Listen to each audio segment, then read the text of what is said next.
You're listening to the Kirkintilloch Herald, a Q & Review recording service podcast, brought to you by our team of volunteers currently recording from their homes across Scotland. Whether you're listening via the BWBF online players, the telephone app, or our brand new Alexa skill, please phone us on 0141 772 3976 to feedback on what you want us to provide and improve upon. Please also join your family and friends in being our audio ambassadors and share our Facebook, Twitter and Instagram all at Q & Review. That's @ CUEANDREVIEW.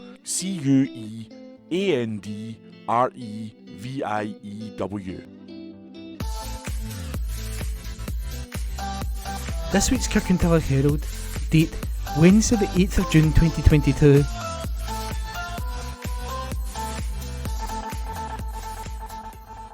Key to Change.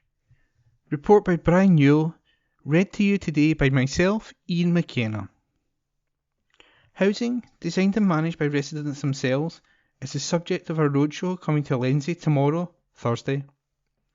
The roadshow is the brainchild of Co-Housing Scotland, part of the Places Called Home initiative, funded by IKEA and the National Lottery Community Fund. Co-housing projects are run by their members as residents look out for each other, enjoy shared common spaces, but have their own self-contained homes.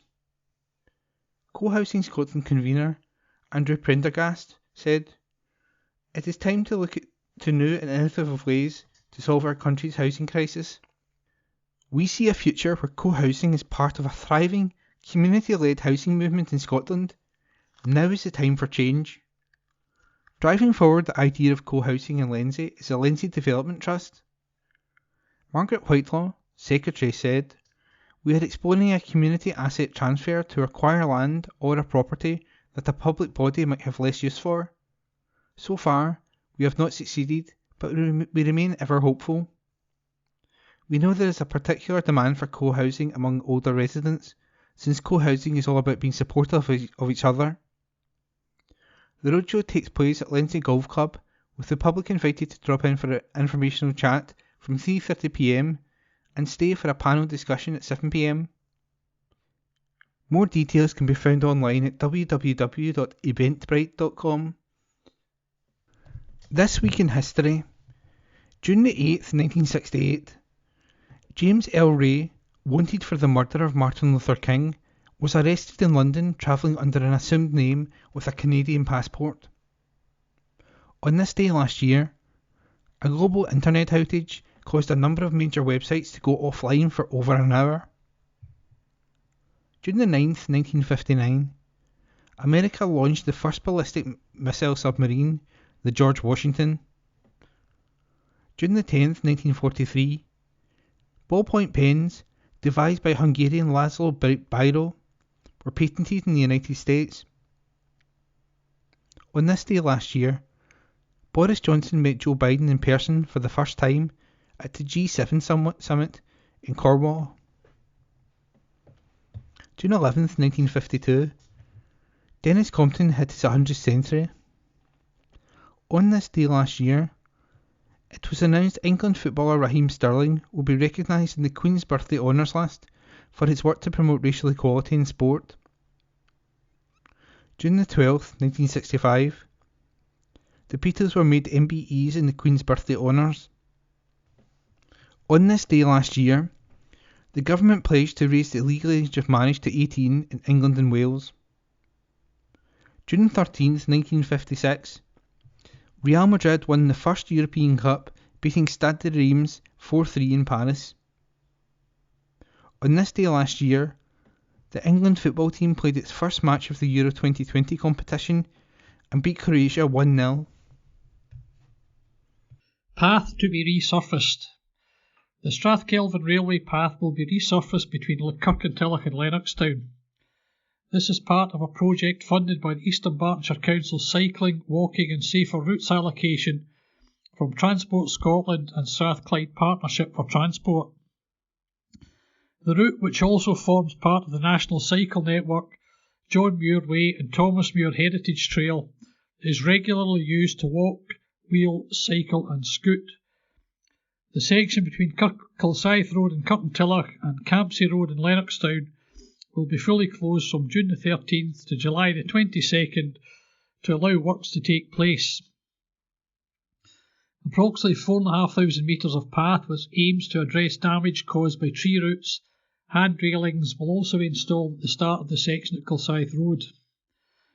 Councillor Paul Ferretti, convener of Place, Neighbourhood and Corporate Assets, said, "I am happy to confirm that the popular stretch of the Strathkelvin Railway Path between Kirkintilloch and Lennoxtown will be resurfaced, making it more accessible for people of all ages and abilities, whether they are cycling, strolling, running or wheeling.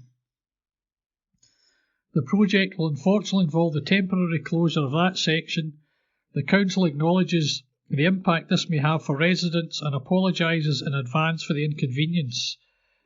However, the long-term benefits will outweigh the short-term disruption. Certain parts of the path can be difficult to traverse due to tree root damage. I look forward to it being returned to peak condition. The project ties in with the Council's active travel and local transport strategies." SPT Vice Chair Alan Moyer, who represents Eastern Bartonshire on the SPT board, said, "Investment in good active travel routes is important as it encourages people not only to travel in an environmentally friendly way, but also enables them to be more active. SPT is pleased to be able to give our full support to the Council through our capital programme. This investment will help to deliver improvements to this important stretch of off-road path through Eastern Bartonshire, better connecting communities along the route." Gala fun in Kirky. There will be great family fun and entertainment as Kirky Gala Day takes place on Saturday, June the 11th at Woodhead Park. The parade will set off at 12:30 p.m. from the library with this year's gala children from Oxgang Primary. Events will run at the park from 1 to 4 p.m, including funfair rides, stalls, pony rides, Owl Magic, Kelvin Brass Band, Neilston and District Pipe Band, Rookie Rock Stars, Rosebank Dancers, Kirky Gymnasts, Classic Cars and food. There will then be a special Harry Potter screening at 5:30 p.m. at Kirky Picture Palace, which is located in the park centre. Tickets will be on sale at Woodhead Park and on the door. The following weekend, on Sunday, June the 19th, Praise in the Park will take place in Peel Park.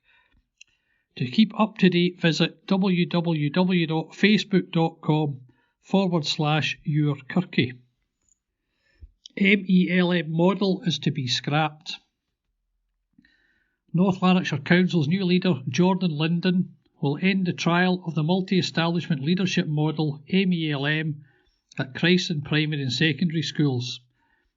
Following a consultation exercise and a full review of the figures for the model, Councillor Linden wants each school to have its own head teacher. The decision will be formalised at the full council meeting to be held on Thursday. A report to the council by Deputy Chief Executive Derek Brown states, "With increased house building planned within the area, there is a risk of negative impact on access to services and ultimately learning and teaching. It is considered inappropriate to implement a MELM in Christon while the school roles are projected to grow to such an extent. It is considered particularly important that head teachers are fully focused on these potential impacts within an individual school setting." Councillor Linden said the SNP in opposition were never convinced about this model, and with the full facts before me, it is clear that for Christon it won't work. I have had extensive discussions with local members, and it is clear local people want leadership in their schools, and my administration is delivering that. I will be asking all members of the council to support the paper being brought forward to the next council meeting to put an end to this trial and reintroduce head teachers for both schools as quickly as possible. A musical tribute to Her Majesty. After more than 2 years of online music tuition and rehearsals during the pandemic, Eastern Bartonshire's young musicians marked their return with a musical tribute to the Queen for her Platinum Jubilee. The Eastern Bartonshire Secondary School Orchestra chose Dam Busters and Highland Cathedral to celebrate the Queen's landmark celebration. Their renditions of both pieces, after only 2 in-person rehearsals, can be viewed on Eastern Bartonshire Council's YouTube channel. Over the last few Sundays, the school's bands, orchestras and choirs have enjoyed reintegration taster days with tutors from the instrumental music service. A total of 231 pupils performed over the last 3 rehearsals. Musicians and singers from across the area, including 60 talented youngsters from the primary orchestra. Councillor Linda Williamson, convener of education, said, "Live music is something that many of us missed greatly during the pandemic, and none more so the young people with a passion for performing. I'm delighted they are now able to get together, once again rekindling friendships and practising in person. Having watched these videos of the young people performing, I am blown away by the talent we have here in East Dunbartonshire. It's quite astounding that after only 2 rehearsals they can play so beautifully together, and I'm looking forward to attending a live concert as soon as possible." Rainbows getting their wings. Rainbows from all over Dunbartonshire enjoyed a Wings and Wellies event at their county campsite.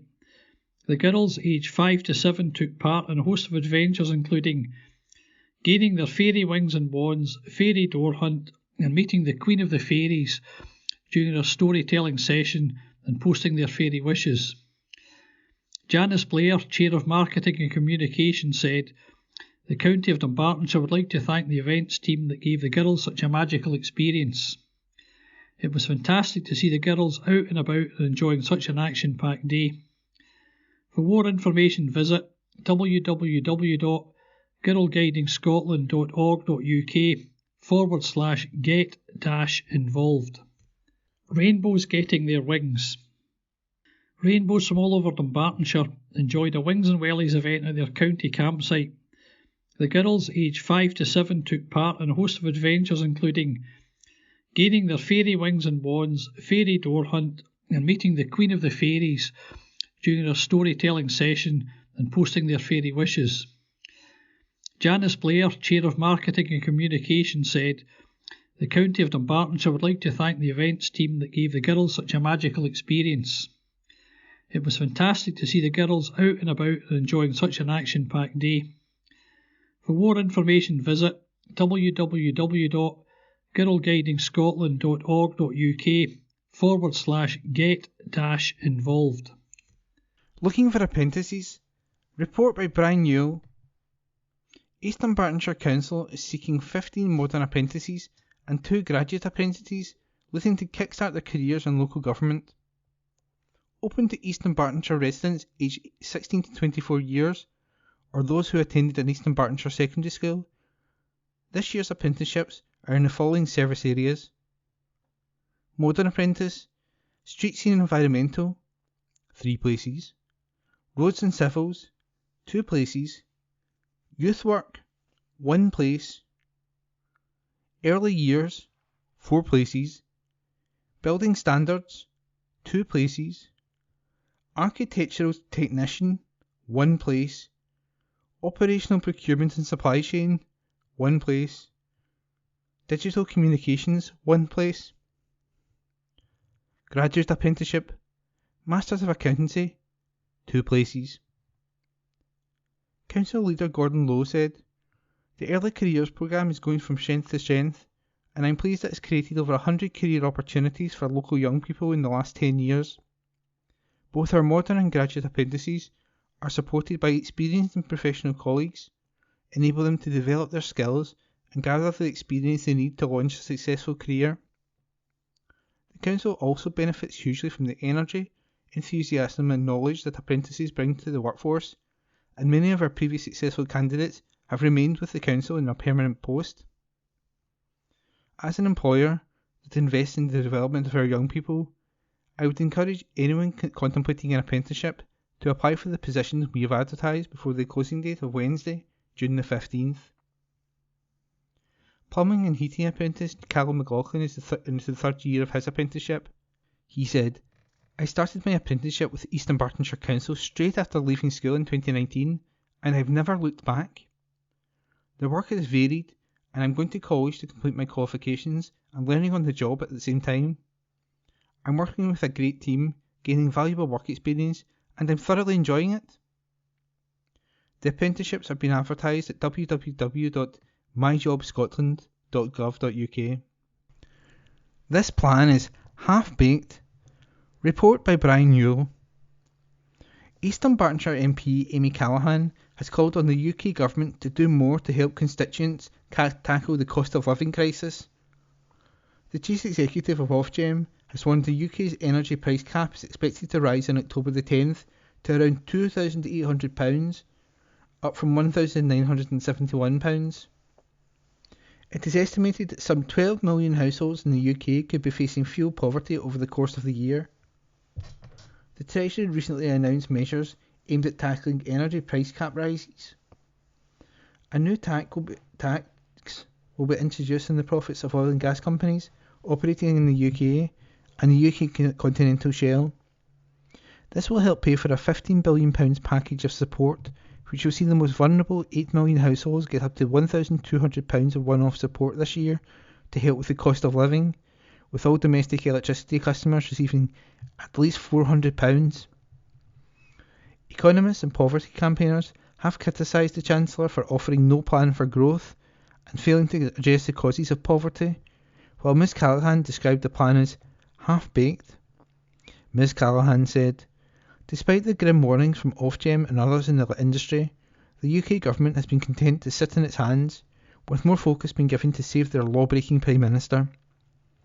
It's no secret that the Prime Minister and the Chancellor have cobbled together this half-baked plan in an attempt to distract from the scandals dominating Downing Street. While some of the measures announced are welcome, such as the Chancellor's heeding the SNP's call to turn his energy loan into a grant and the windfall tax on energy companies' profits, it is clear this announcement still falls desperately short of what is needed at this critical time. The Chancellor is sitting on an estimated £30 billion of fiscal headroom, but has only chosen to spend around £15 billion, while people are sitting in cold houses turning to food banks. At the very minimum, the UK Government must commit to scrapping the National Insurance tax hike, reversing the £1,040 cut to universal credit, introducing a real living wage, a temporary suspension of VAT in household energy bills, and follow the Scottish Government's 6% uprating of benefits. Community turns out. Approximately 2,000 people turned out for Bishopbriggs Community Day, formerly the Gala Day, which took place at the end of May. Organised by Bishopbriggs Community Council, the event took place at two venues, Bishopbriggs Library and Woodhill Evangelical Church. There were around 22 stallholders at the venues, along with performances from the students of Bishopbriggs School of Music, Creative Sparks, Tom Dent, Danny and Jackie Polito, Antonine Theatre Group, Dance Energy, June Brogan's Group, Razzmatazz, Rock and Roll Revolution Jive Club, and DJ Shawsey and author Claire Miller. There was also a procession along part of Kirkintilloch Road, which included kids from Storm Gymnastics, 65th Girls Brigade, Razzmatazz and the girls from Dance Energy, Clyde Valley Hogs, James Tovar's American Classic Cars, and Fraser's Monster Truck. This year, instead of a gala queen, the organisers modernised their way of thinking and instead had 3 Bishopbriggs youth ambassadors, which this year were pupils at Meadowburn Primary School. The newest elected East Dunbartonshire Provost, Gillian Renwick, carried out her first duty by presenting the Community Council's Community Award to Meadowburn Primary's Deputy Head, Karen Doherty, and awards to the youth ambassadors. The Community Council would like to thank all the members of the public for going along and also to everyone who took part in the Community Day. Taking the dunk test. Residents at Campsie View, Kirkintilloch, celebrated National Biscuit Day by carrying out a test to see which type of biscuit fared best when dunked in a cuppa. The dunking challenge took place in 4 Seasons care homes across the United Kingdom. Residents at the Canal Street facility tested biscuits that all make regular appearances during morning coffee and afternoon tea at the homes and included custard creams, bourbons, digestives, hobnobs, rich tea, Nice, malted milk and ginger nuts. After much dipping, dunking and drenching, the results were in with digestive biscuits taking the first place, closely followed by the rich tea for not only holding together well, but tasting delicious when moistened with a warm brew. Resident Miriam Taylor, 82, said, "I love having afternoon tea with my friends, but I'm normally far too polite to dunk my biscuits in public. Our dunking test was the perfect excuse, and it was great fun. My favourite biscuit didn't break up and splash in my tea. This dunking can be a messy business with the wrong sort of biscuit." Fellow resident Dorothy Clapham, 93, added, "I ate far too many biscuits, but it was all in the name of serious research, and now I know which ones are best suited to the job. My favourite biscuits melted in the mouth after being dunked without going too soggy, and I didn't lose half my biscuit in the bottom of my teacup." As part of the day's activities, the care home's Magic Moments coordinators took residents on a trip down Biscuit Memory Lane with a screening of old adverts including the 1980s Trio and Club Biscuits, and a 1941 Pathy news film showing the mass production of biscuits for the army during World War II. John Bridgman, Four Seasons chef, said, "Morning coffee and afternoon tea have always been important times of day in our care homes. It is the perfect opportunity for residents, their family and friends, and team members to come together and put the world to rights over a cuppa and a sweet treat." The dunking challenge was great fun, and everyone seemed to thoroughly enjoy having a good excuse to indulge in one or two more biscuits than usual. An NHS thank you. Volunteers are unsung heroes. Report by Julie Curry. Over the course of 6 months, Scottish volunteers gave the equivalent of 4,542 days to NHS Scotland to help those in need. Between October the 1st last year and March the 31st this year, volunteers across the country gifted a total of 109,010 hours of their precious time to support others. The figure was revealed in the Healthcare Improvement Scotland Community Engagement NHS Scotland Volunteering Programme Annual Report 2021-22, released to coincide with Volunteers Week. Healthcare Improvement Scotland is a national organisation focused on ensuring people across the country have the best possible health and care. It delivers the NHS Scotland Volunteering Programme for the Scottish Government. Volunteers are involved in a huge range of activities to boost existing services, with roles including volunteer drivers, ward volunteers, meet and greet volunteers, and vaccination centre helpers. The thousands of volunteers are supported by teams working for NHS boards across the country. Tom Steele, chairman of the National Group for Volunteering in NHS Scotland, said, "In a year like no other for the health and well-being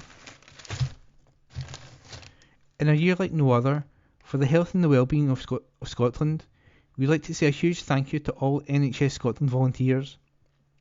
We are so very grateful for all that they do, especially in such challenging times." The report also highlights the good work which volunteers have done as restrictions have lifted following the pandemic, and how some of the practices which came into being can be of long-term benefit to NHS Scotland. Ruth Jays, Director of Community Engagement at Healthcare Improvement Scotland, said, "Volunteering is a crucial part of NHS Scotland, and I would like to thank everyone who has donated their time for the benefit of others. Volunteers are the unsung heroes of the NHS Scotland, and Volunteers Week is the ideal time to recognise all that they do." Patient discharge was identified as a key area where volunteering may add value in the future. The report also highlights the Volunteering Action Plan for Scotland, which will be launched this month. Ruth added, "The annual report sets out our strategy for the coming years and has the potential to transform volunteering and health for the better. We look forward to a future where the benefits of volunteering are more widely understood and recognised." The plan aims to improve volunteering in Scotland by looking at a policy, recognition, places and spaces, lifelong engagement, and inclusive volunteering. Janice Malone, NHS Scotland Volunteering Programme Manager, chairs a working group on inclusive volunteering. Made up of representatives from a variety of organisations, the group has come up with a number of recommendations to improve inclusive volunteering over the next decade. A week to celebrate.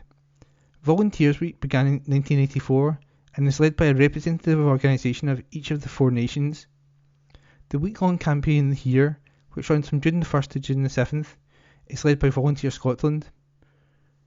In 2017, a subgroup was formed with a range of national and locally based organisations to further develop and promote the campaign. The subgroup includes befriending networks, Chest, Heart and Stroke Scotland, Eden Project Communities, Home Start Scotland, Marie Curie, NHS Healthcare Improvement Scotland, Quarriers, SCVO, TSI Moray, Volunteers Scotland and YouthLink Scotland. For more information, check out the website volunteersweek.scot. Appeal for loving homes for cats left on the shelf. Volunteers caring for a curious 9-year-old and an asthmatic 3-year-old cat are keen to find them both new homes after spending months being overlooked. Black tortoiseshell Cookie was admitted into the care of the Glasgow branch of Cats Protection in March after her owner could no longer look after her. Although not known to be a lap cat, the black tortoiseshell is incredibly friendly and does like to snuggle up at bedtime.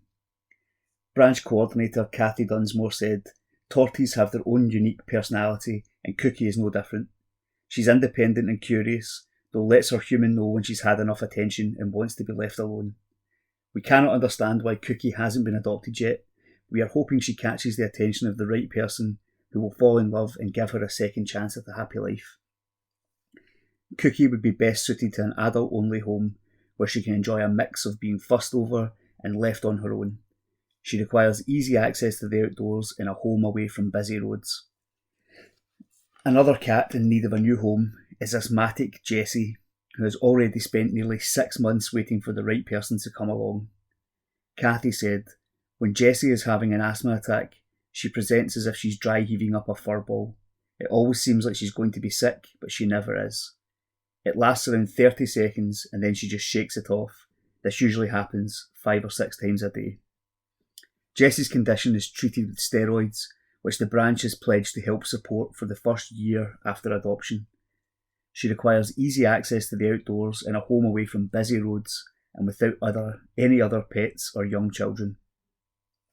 Cathy added, "Jessie is a beautiful and affectionate cat, and her condition does not stop her enjoying attention and playing around. She really deserves a loving home with owners who can understand and support her special needs. To find out about adopting Cookie or Jessie, or to find other available cats, visit www.cats.org.uk/Glasgow/adopt-a-cat. Enjoy summer, but don't take risks in our waters. Report by Julie Curry. With the holidays fast approaching, Scots have been asked not to take risks around reservoirs, rivers and lochs this summer. Figures from the National Water Safety Forum show that, in 2021, a total of 277 people lost their lives to accidental drowning in the UK, including 58 in Scotland. The figures, which were up from 254 and 39 in the UK and Scotland respectively in 2020, included the deaths of 6 people who drowned in the Scottish watercourses, such as Loch Lomond, in 4 separate incidents in one weekend during the warm weather last July. Extra funding, improved signs and lesson plans for pupils are part of new water safety action plans drawn up by the Scottish Government and a range of key organisations following the deaths. Peter Farrar, Scottish Water's Chief Operating Officer, said, "As the tragic deaths in Scotland last year showed, safety is a serious issue in all bodies of water. At reservoirs, while the water may look harmless, there are many hidden dangers. We need to ensure everyone is aware of these hazards. We are reminding parents to keep their children safe and asking adults to act responsibly around reservoirs and other watercourses. Deep, cold water is a particular danger at reservoirs, and many of Scottish Water's reservoirs are situated in remote locations where mobile phone reception may be poor and immediate assistance might be difficult. In the interest of public safety, Scottish Water does not encourage swimming in its reservoirs." The Royal Lifesaving Society in UK is backing Scottish Water's advice. Its annual Drowning Prevention Week runs from June the 18th to 25th. Water Safety Scotland's Water Safety Code is also a great way to learn about hazards. To find out more, visit www.watersafetyscotland.org.uk/education. Deputy Assistant Chief Officer Alistair Perry, the Scottish Fire and Rescue Service's Head of Prevention and Protection, said, "We must educate the public about the very real dangers of our coastal and inland waters. Anyone of any skill and experience level can find themselves in difficulty, and we would encourage everyone to educate themselves and those around them to stay safe in and around the water." Creator headed north for rock choir's Big Sing. Report by Brian Newell, read by myself, Ian. Rock choir creator Caroline Redmond Lusher joined members from across the Central Belt, including Kirkintilloch, Milngavie and Bearsden, for 3 rock choir Big Sing events in Glasgow. It was the first time she had been out to see her Rockies, and the first time that all the local choirs have been together since the pandemic began. Other Rockies present were from Glasgow, West End, Giffnock, Newton Mearns, Knightswood, Kilmacombe, Bothwell, Largs, Greenock, Helensburgh, Paisley and Hamilton. Caroline built rock choir up from 100 members in Farnham, Surrey in 2005 to now having over 33,000 members across the UK. The last time many saw her in person is when she sang on the Radio 2 stage at the BBC Proms in the Park concert in Hyde Park. Caroline said, "I have had the most fantastic experience in Scotland visiting rock choir events in Glasgow, Edinburgh and Ayrshire. I attended 5 Big Sings over 4 days, and each experience was truly magical. The Rockies sang their hearts out and made me feel so welcome. It was an honour to spend time in Scotland and meet our Scottish Rockies in person, so I could thank them for all of their support and loyalty to me, my team, and to rock choir throughout the long pandemic. I feel hugely connected to them all, and it was a delight to see them singing, chatting and laughing together again. Each choir was full of joy and positivity. My visit also gave me the opportunity to listen to their beautiful singing, witness their passion for rock choir, and hear about their important and supportive friendships they have made through their weekly rehearsals. I was also told some highly emotional and heartfelt stories whilst I was with them. Members told me how rock choir had saved their lives or given them the friendship and support when they needed it most. It makes me incredibly proud of each and every one of them, and also of my talented Scottish rock choir team, who worked so hard to not only teach the rock choir song repertoire, but to go above and beyond to nurture and support the members who take part. I am thrilled each event was so successful. I've fallen in love with Glasgow and can't wait to return soon." From the opinion section, let's talk, the Kirkintilloch and Bishopbriggs Herald's letter page. Please send your letters via email to kirkyherald@jnscotland.co.uk. That's KIRKYHERALD@JNScotland.co.uk. Poor census response. Will it be thousands of fines or more fudge? Sir, the original deadline for completing the Scottish census was May the 1st, but due to a poor response, this was extended to May the 31st and then June the 12th. This delay will add £10 million to the cost. As of May 31st, 326,368 households, 12.5%, had not completed the census, meaning they are liable to prosecution and a £1,000 fine. Can we therefore expect fines to be levied on many thousands of people? Or will this SNP Scottish Government yet again fudge their responsibilities in pursuit of independence votes? Yours etc., Clark Cross, address supplied. Money found for IndyRef 2 in midst of all this SNP austerity? Sir, Scottish Police, Fire and Rescue and University budgets are all to be frozen for the next 4 years. Budgets for councils are to be frozen for the next 3 years. Investment in motorways, roads and rail is falling. The cost of free bus passes is to soar by £127 million, which shows that all the SNP vote buying freebies come at a cost. In the midst of all this SNP austerity, not Westminster austerity please note, is the fact that some £20 million is available for the next once-in-a-generation referendum. The SNP government complains that Westminster does not give them the borrowing powers that they want. Thank goodness for that, because the more they're allowed to borrow, the more they'll have to waste. Yours, etc., Ian Ballach, via email. Putin has a selective memory. Sir, it seems Putin has selective memory when commenting on historical events.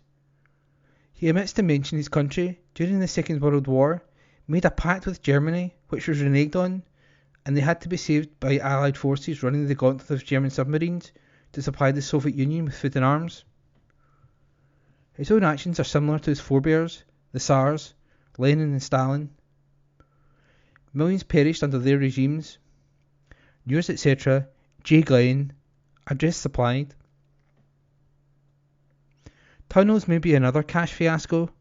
Sir, the idea of subsea tunnels linking the Scottish Islands is a lovely idea, and, as the wondrous creation of a tunnel network in the Faroes, a thing of beauty as well as practicality, proves well within the capability of engineering, and, of course, Scotland's engineers are the best in the world.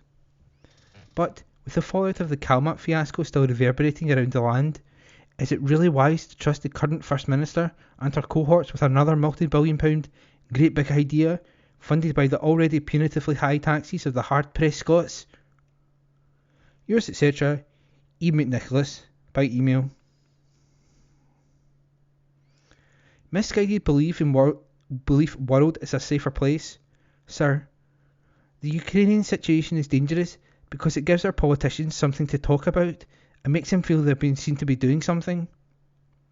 Already we are at war with Russia on economic grounds, and also militarily, by proxy via Ukraine. Soon, as the media incessantly talks it up and Prime Minister Boris Johnson details the help we are providing against Russia, we would come into direct conflict with that country. Then we would discover the hard way the effect of having depleted our armed forces over the years, in the misguided belief that the world had become a safer place. Yours, etc., Malcolm Parkin, via email. Bring on the by-elections. Sir, with the recent nonsense announcement regarding the reintroduction of imperial measures, we now also revert to a more correct Brexit slogan. Rather than take back control, it is Tory control, taking us all backwards. This joker of a PM and the dead meat policies he randomly scatters about are no longer a laughing matter. We can only all look forward to the outcome of the by-elections later this month. Yours, etc., Ian MacDonald, address supplied. And that was this week's letters page. Show will mark its 200th anniversary. Report by Julie Curry. The first full Royal Highland show since 2019 will be staged at Ingliston this month, and it's an extra special one in the event's history. Celebrations are planned to mark the 200th anniversary since the very first show was held in 1822. Being staged from Thursday, June the 23rd, to Sunday, June the 26th, the show provides a unique opportunity for visitors to get up close to prized livestock, taste an amazing array of premium food, and drink and experience rural life at its most vibrant. With a big wheel, newly redesigned food and drink hall, Scotland's larder, a bustling countryside area, tons of activities for the kids, huge exhibits of machinery, farriery and forestry, shopping opportunities aplenty. There is truly someone for everyone. Bill Gray, RHASS chairman, said, "To be able to celebrate the 200th anniversary of the first show is really special, not just for the society and its members, but also for the wider communities that have missed the opportunity to get out and about, to meet one another." The absolute highlight of this year's show will be the chance to show off our new pavilion to our members and guests. It is a wonderful building and fitting to be at the heart of our showground at Ingliston. In a change for this year, all tickets, including car parking, must be booked in advance with no tickets available on the gate. As always, kids aged 15 and under go free when accompanied by a paying adult. Free tickets must also be booked in advance. This is to offer the effective management of numbers on each day, ensuring the safety of visitors and staff. The benefit of purchasing in advance will ensure the visitors can secure their spot for the preferred day, as it is expected that the show will sell out due to pent-up demand. A big wheel, the Ingleston Eye, will take centre stage for visitors to enjoy a bird's eye view of all the action. The sights and sound of the bustling show rings will become a welcome experience for competitors and visitors alike.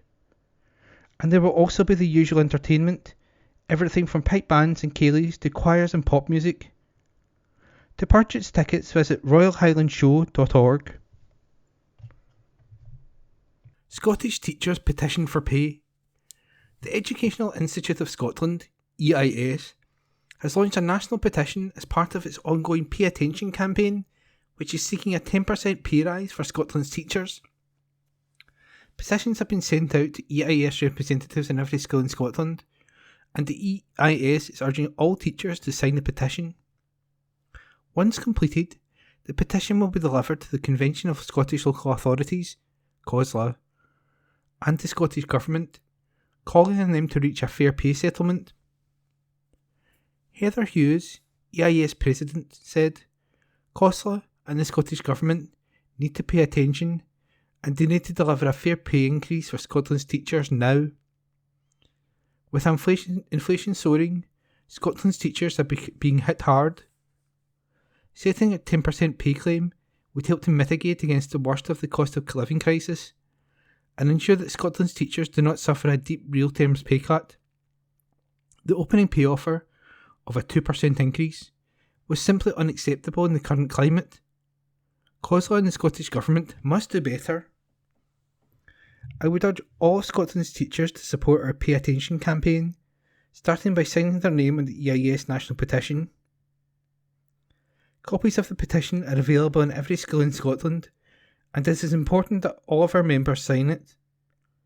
We need to send a very strong and very clear message to COSLA and the Scottish Government. The teachers' pay settlement was due to be paid by the start of April. A 2% offer was made by COSLA on May 19th, which was rejected immediately by the EIS. Marking 125 years with two challenges.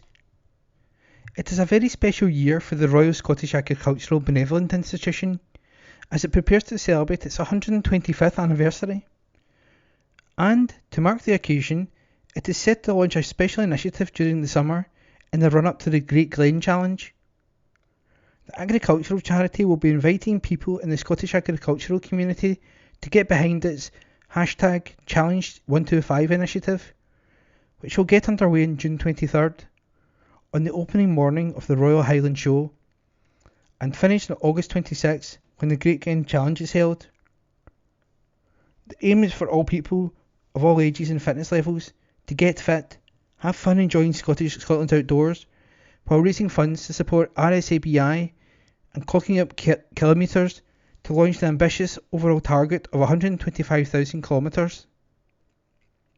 David Legatt, RSABI chairman, said, "Our 125th anniversary will be an extra special year, with both the #Challenge125 and the Great Glen Challenge bringing everyone back together in a real spirit of camaraderie. We're pleased to welcome long-term supporters United Auctions as our 2022 sponsor for both events, and look forward to working together on these important fundraising initiatives this summer." Scotland's leading livestock auctioneers will be sharing the Royal Highland Show stand, Avenue O, Stand 545, with RSABI, where exercise equipment will be set up for challenges and celebrity participation to work towards a 125,000 kilometre target. The equipment will then be available at United Auctions Stilling Centre for customers and visitors to challenge one another. To find out more, visit rsabi.org.uk. Summer Gift for a Child to Enjoy by Julie Curry. A summer fundraising appeal has been launched to allow more than 1,000 children to enjoy the gift of a new experience and positive memories this summer. Now in its 9th year, the Summer Appeal allows our quarriers to organise carefree days out and activity sessions for the vulnerable children and young people it supports across Scotland. With donations starting as little as £5, the charity is encouraging the nation to donate and to help fund opportunities for children to escape the daily pressures they face. The children and youngsters helped by the appeal face a range of challenging circumstances and include young carers, children with additional needs, children living in poverty, young people who require residential support, individuals dealing with mental health, and children living with disabilities. Many of the challenges faced by those supported are heavy for young shoulders to carry, and the summer appeal puts youngsters at its heart, giving them a chance to put their problems aside and truly be a child for the day. Over the last 2 years, the COVID-19 pandemic has put more pressure on the children Courier supports. This has underlined the importance of the summer campaign and the positive impact it brings to the lives of hundreds. Support worker Mary Nadar provides Courier's Let's Talk service at Tinto Primary School, delivering vital mental health support for children who may be struggling. She said, "For many of the children we support, the summer holidays can be quite daunting, and they often don't have the same opportunities as their classmates. Thanks to the generosity of those who donate to Courier's summer appeal, the children have positive experiences which directly impacts their well-being." With donations from the summer appeal, the charity hopes to set up amazing days. Ruth Park, fundraising and digital content manager for Courier, said, "For as little as £5, you allow one child the chance to escape their worries and create memories that will last long after the summer's holidays."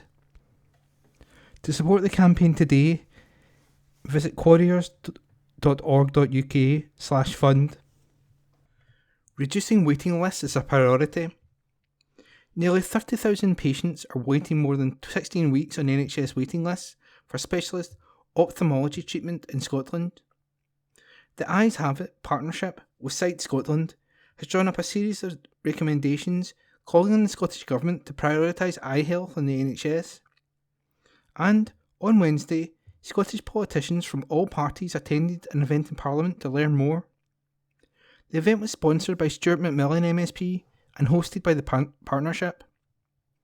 Craig Spalding, CEO of Sight Scotland, said, "Eye conditions are estimated to cost the Scottish economy £2 billion annually. Despite the introduction in 2006 of free primary eye exams in Scotland, we continue to face challenges. The situation worsened due to the pandemic, but there is now an opportunity to improve the situation. Reducing waiting lists must be a key priority."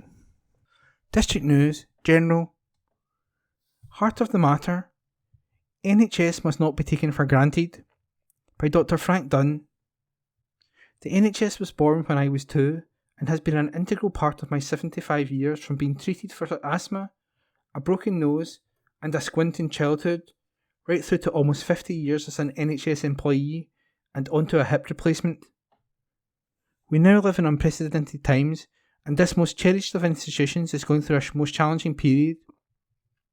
Without the determination and brilliance of Anya and Bevan, the NHS would not have come to pass.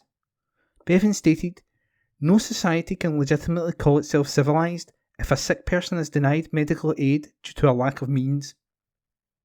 Bevan would be concerned at the state of our NHS. COVID simply exposed a health service already stretched to its limits. The well-intentioned strapline, "Protect the NHS," led to patients denying unnecessary referral to hospital. This led to critical delays in diagnosis and treatment. Social distancing led to reduced clinic sizes and throughput of patients. The move to telephone and visitor consultations has had some positive spin-offs, but for many, face-to-face with doctors is still necessary. We are now more or less through the pandemic and have a plan for the future. Criticism is easy without possible solutions. In this regard, the following are worth considering. 1. We must have a robust workforce plan and retention of staff for all employees in the NHS. We need more doctors and should be planning further medical schools in Scotland. This will take years to achieve, but we must start now. 2. One of the most rewarding pleasures of my years as a doctor was the continuity of care my patients. Some restoration of continuity of care would be greatly valued. 3. I fully support the promotion of more hospitals like the Golden Jubilee, which can continue to provide care for non-pandemic illnesses. 4. I believe that the NHS should be depoliticised. I read recently articles from the main political parties about the way forward for the NHS. A large segment contained criticisms and point scoring over other parties. An all-party group working with the health professionals should be seriously considered. This would stop the NHS being a political football. 5. The NHS should be protecting us, but we must value this great institution and never take it for granted. Throwing money to NHS problem areas is not the sole answer. And that column was by Dr. Frank Dunn. Take care when wild swimming. Scottish Water is urging people to stay safe, behave responsibly, and not take risks around watercourses such as reservoirs, rivers and lochs this summer. The latest figures show that in 2021, 58 people in Scotland lost their lives to accidental drowning. Deep, cold water is a particular danger at reservoirs. Dams, steep banks, spillways, overflows, and underwater pipework can also present real hazards. Many of the publicly owned utilities reservoirs are situated in remote locations, meaning there is a lack of immediate assistance and mobile phone reception can be poor. In the interest of public safety, Scottish Water does not encourage swimming in its reservoirs. Tax credit scams. HM Revenue and Customs, HMRC, is warning tax credits customers to be aware of scams that imitate the department in an attempt to steal their personal information or money. About 2.1 million tax credits customers are expected to renew their annual claims by July 31st. If you have any doubts, don't reply directly. Contact HMRC straight away. See gov.uk for our scams checklist and to find out how to report tax scams. Family announcements. Deaths. Dempsey, John. Peacefully at Royal Infirmary on May 27th, 2022. John Dempsey, 1st Provost of Eastern Bartonshire, beloved husband, father and grandfather. Reception of the body at St Machan's Church, Lennoxtown at 6:30 p.m. on Friday, June 10th, 2022. Requiem Mass on Saturday, June 11th at 10 a.m. at the committal thereafter at Campsie Cemetery. Requiescat in peace. McDermott, Margaret. Peacefully at Glasgow Royal Infirmary on Monday, May 30th, 2022. Margaret, beloved wife of late Mac, loving mum of Les, Dennis, and the late Franny, and a proud grand to all her grandchildren. Fortified in the rites of the Holy Catholic Church, RIP. Funeral Mass to take place at St Paul's RC Church, Milton of Campsie, on Friday, June 17th, 2022, at 10 a.m, and thereafter to High Park Cemetery. There will be a retiral collection in favour of Marie Curie. Proctor, Dr. David Wilson. Peacefully at home in Kirkintilloch on Friday, May 20th, 2022, aged 87 years. He is survived by Jenny, his wife of 48 years, sons Robin and Callum, and daughter Trina.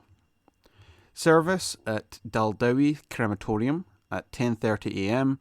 on Friday, June 10th, 2022. Family flowers only, please. Any donations to Oban RNLI. Your spirit is free at last to sail forever. Your beloved West Coast. Public notices. Planning notices. Eastern Bartonshire Council public notices. Civic Government (Scotland) Act 1982. Application for renewal of second-hand vehicle dealer licence. The undernoted has applied for the renewal of a second-hand vehicle dealer licence in terms of the above Act.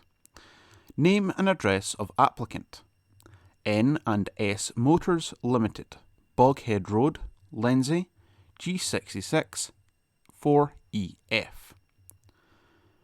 Day-to-day manager: Alan Murdoch Nicholas, 16 Cowan Road, Balch, Cumbernauld, G68 9BX. Premises: N&S Motors Limited, Boghead Road, Lenzie, G66 4EF. Days and hours of trading: Monday, Saturday, 7 a.m. till 9 p.m, Sunday, 8 a.m. till 9 p.m. Any objections or representations in the terms of paragraph 3 brackets 1 of Schedule 1 of the Act should be logged with the undernoted no later than 28 days from the publication date of this newspaper, in which this advertisement appears. Deputy Chief Executive, Education, People and Business, East Dunbartonshire Council, 12 Strathkelvin Place, Kirkintilloch, G66 1TJ. Action needed to cut costs. An article written by Ian McLean. A Bishopbriggs football club is warned that potentially players of the future are at risk of being priced out of the sport at grassroots level. Andy Burns, Secretary and Treasury of West Park United, says a national pricing strategy is needed to ensure youngsters in the area where pitch hire costs are higher, such as East Dunbartonshire, don't miss out. And he says it's not just football which is being affected, while there are long-term health issues as well as sporting ones. A recent survey revealed around a third of Scottish parents said the cost of living crisis would have an impact on their ability to afford football. More than a quarter said they would not be able to afford football in the very near future, and a fifth said they were only just able to send their children to football because they had made sacrifices elsewhere. And he said, quote, "We're based in Bishopbriggs and cover North Glasgow and have nearly 600 kids. You also have Rossvale who have 700 kids, and there are 1,300 kids trying to use facilities. We turn over £160,000 this year, but 70% of that goes to letting facilities. People are struggling and there's an obesity crisis, but kids are getting priced out. We're not wanting it for nothing, but if you go to North Lanarkshire, they have a different price scale. The cost of building these facilities is exactly the same. It's not a fraction of the cost to build in Christon as it is in Kirkintilloch, or Bishopbriggs, or Lenzie. Yet, you look at the local authorities around us. North Lanarkshire charges X, South Lanarkshire charges Y, West Dunbartonshire charges something else. We're all volunteers who have to become tax experts or accountants. The Leisure Trust is great, it's a straight charge, and you can book as serial let for 40 weeks of the year. You can book one-offs, and a 90-minute let for kids is £45 for a 7-a-side pitch. The schools, however, are not charitable trusts and have to adopt HMRC rules, which means you have to get 10 consecutive bookings to get your booking at £45. If you don't have 10 consecutive bookings, and this year's been particularly hard, with when Easter falls and public holidays, all your bookings are charged VAT. Football. West Park. Andy continued, "It's becoming a middle-class sport. We cover the North Glasgow corridor, so there's quite a big immigration and asylum community. We welcome them and want them to be part of the community, but mums and dads aren't going to be paying £40 a month for their son to go and play football. It just won't happen. There are kids out there who are going to miss out on the opportunity to meet their friends and get social or physically active. Some mental activity, because mums and dads are rightly so putting money into other things like feeding them. And if you price people out, you're storing up longer term health issues. It's not just a local government issue. It's got to be a national government level to see we have a national strategy on charges. I don't think salaries in Glasgow are any greater or less than in Aberdeen, Dundee, Inverness or wherever, and the cost of building would be the same. We try to make it as affordable as possible, and we're not a profit organisation, but we do feel we are building up a drop-off in organised sport. The next generation of football players or rugby players, the next generation of Andy Murrays or Chris Hoys are getting priced out of things because councils are under pressure that there's got to be a price put on everything. Nobody's looking for it for nothing, but it's got to be more affordable and more consistent. End quote. Golf. Balmore. Balmore Golf Club's James Wilson took joint top spot in the latest round of the Golf Breaks Get Back to Golf Tour. Wilson fired a 1 under par round of 70 to share first place with fellow professional Stuart McLaren from Edinburgh. That article written by Ian McLean. Maxwell brings in more new signings. Kirkintilloch Rob Roy boss Stuart Maxwell has been continuing to reshape his squad for next season, with the club announcing more new signings. Former Auchinleck Talbot and Rossvale defender Dylan Young, another former Rossvale man Colin Ganger, and ex-Broomhill defender Cammy McNairn have been signed for 2022-23, joining previously announced new recruits Jamie Barclay and Connor Hughes. Next season's squad will also include forward Kerr McCormick and defender Cameron Henry, who are stepping up from the club's under-20s after helping them lift the Lowland Development League Cup West, beating Ben Burb 3-1 in the final. And strikers Dale McNabb and Robbie Young have also agreed terms for their new season. One player who won't be with the club next season, though, is midfielder Craig Truesdale, who has signed for WOSFL champions Darvel. Tigers go out despite second leg fight back. Read by me, Corey. Speedway side Glasgow Tigers are out of the Co Cup after a first leg deficit to Derby rivals Edinburgh Monarchs proved too much to overcome. Tigers were left facing an uphill battle after losing 53-37 in Friday's first leg at Armadale. And although they won Saturday's return at Ashfield, helped by a maxim from Brock Nicol, the margin of their 52-38 victory just wasn't enough as Monarchs squeezed through on a 91-89 aggregate. Tigers had moved to within just 6 points after 8 races as the momentum began to build behind Cammy Brown's men.